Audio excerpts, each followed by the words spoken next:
After my experience and subsequent unnerving discovery firing their weaponry the prior day, I had decided to learn more about Koffel biology and the history of their warfare in order to better adapt human advancements to them. At first, I had assumed their evident fragility was simply the unfortunate result of an avian heritage, but the more I read, the more factors presented themselves. Apparently, the Koffel were originally a species of opportunistic hunters, gathering berries and feeding on the large insects cultivated by their high-oxygen environment.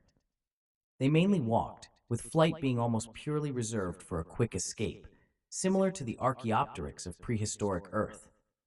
However, a decline in oxygen levels caused by volcanic eruptions, destroying large marshlands and outgassing sulfur compounds, resulted in their food supply literally shrinking. Vavi, who had studied the subject of her species' evolution extensively, told me that this was also likely the reason behind their weird blood chemistry. It was meant to help them take in oxygen from environments where such a thing wasn't as abundant. The extinction of their most prolific predators, caused by this volcanic event, left little use for the clumsy flight practiced by the proto-Koffel, causing that feature to recede entirely. However, the need to gather ever sparser and harder to find food resulted in their photographic memory and larger brains. As for the Kaffel's unique fragility, it appeared that the main culprit was the planet's gravity itself, with hollow bones being only an accomplice. Throughout their surprisingly violent history, these aliens practiced primarily blunt weapons, with piercing aspects like arrowheads only being used against heavily armored opponents. Interestingly enough, because the natives' avian bone build allowed for blood to be stored within them, they could afford to lose a lot more of it than a human before suffering incapacitation. This, combined with the pierce-mitigating weave of scales covering their necks, legs, and torsos, made weapons designed for piercing simply inefficient. Much as I had wanted to continue researching, my own exhaustion eventually caught up to me. Soon enough, the mere act of reading a text became a war against my own eyelids, and it was upon the battlefield of my kitchen table that sleep finally claimed victory, dragging me under into unconsciousness. Andrew, Andrew, Andrew, wake up!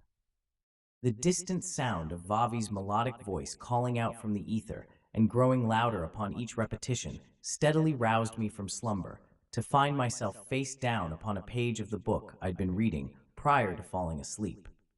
Squinting up at the female Koffel stood next to me, I noticed the look of concern on her face quickly subsiding beneath a more professional veneer. Sorry to interrupt your studies. She chirped with light amusement, her English noticeably having improved in the past few days. But you were not answering the door and we worried. That book looked like it was cozy. What is it? Blood and Feathers, A History of Warfare. I yawned, turning the now lightly drooled-on book to its cover and holding it up for Vavi to see. I figured if I understood how Koffel fought wars, I'd be better equipped to help you guys win this one. Equipped? She repeated back at me with quizzical head shake, clearly not understanding the word. Hefting to my feet with a groan of lament for the new pain in my back, resulting from the orthodox sleeping position in which I'd left myself, I cleared my throat and replied. The word has more than one meaning. What I meant by it was prepared. Got it. Vavi tweeted happily. I hope you are equipped to help us out today. Always. Gingerly smoothing back my rebellious mane, I followed my Koffel attendant out the door, and there reunited with my actual translator. Ah, there you are.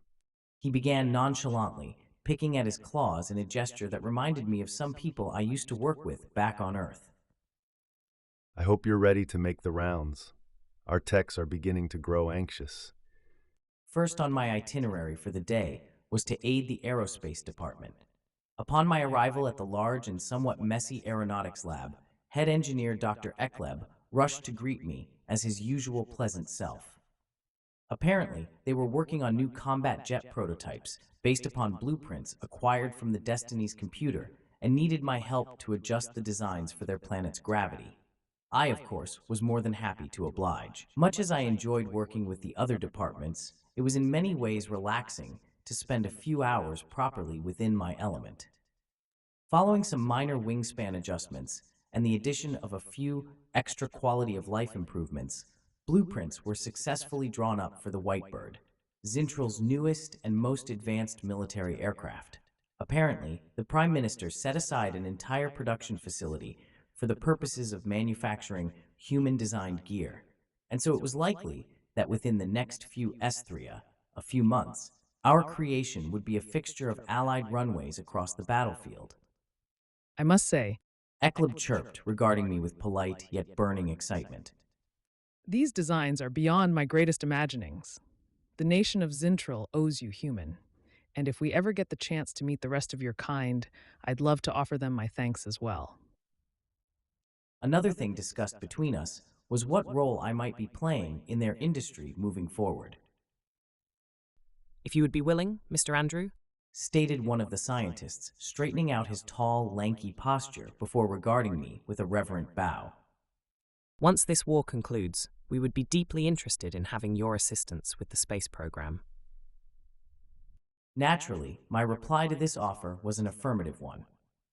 By this point, my curiosity for these aliens had long since evolved to a deep fondness for them, and I imagined that the rest of my species would feel the same given a chance to meet them. The cosmic fortune of my landing here held another benefit for the Kafal of Zintral in that my existence guaranteed their space program funding for decades, if not centuries, to come. Human?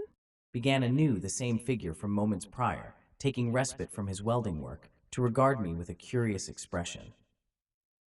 Turning toward him so as to communicate his custody of my full and undivided attention, I flicked my wrist, as was native body language, for him to continue.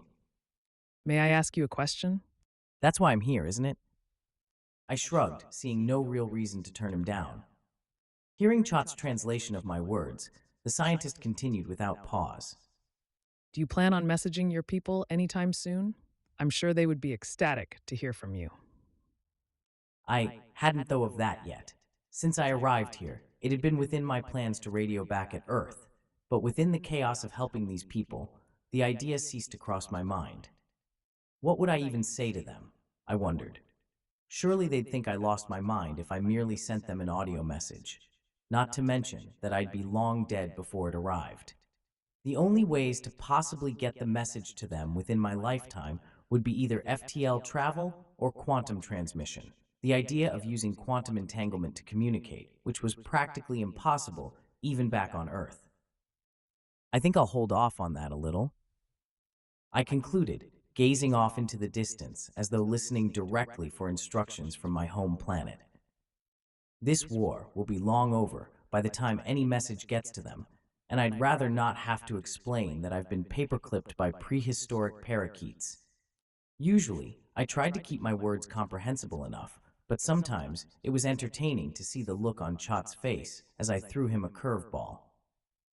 Now sufficiently confused, and with his question adequately answered, the scientist warbled out his thanks before returning to work in building a piece for the prototype.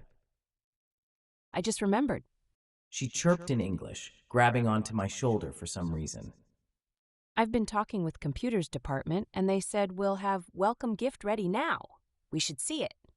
Again to my surprise, the Kaffa woman wasted no time in taking off across the halls with me in tow. Vavi, wait up!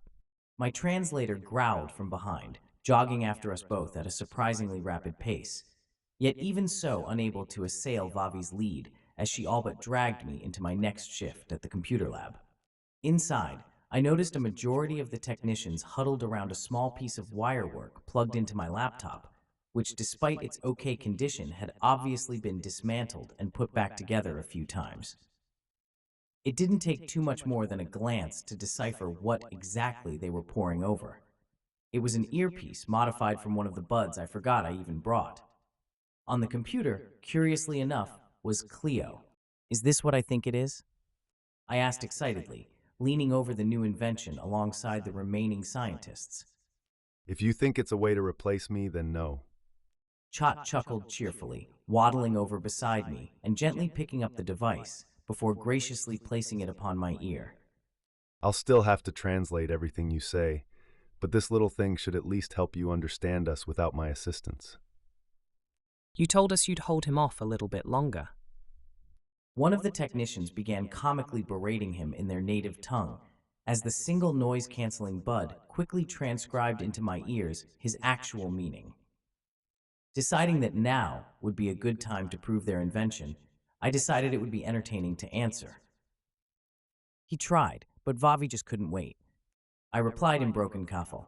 Initially, everyone looked a little surprised by my answer, but soon there were cheers all around, as every technician at once suddenly understood their accomplishment. The fact that they'd managed to build this within a week of gaining access to human technology was a testament to why Zintril had invited them specifically to be working here. Now that you can understand us better, The head technician sang, his throat still residually clicking with mirth. everyone here can really get to work. Thank you for watching. Like, share and subscribe for more original content. New chapters and standalone stories uploaded weekly.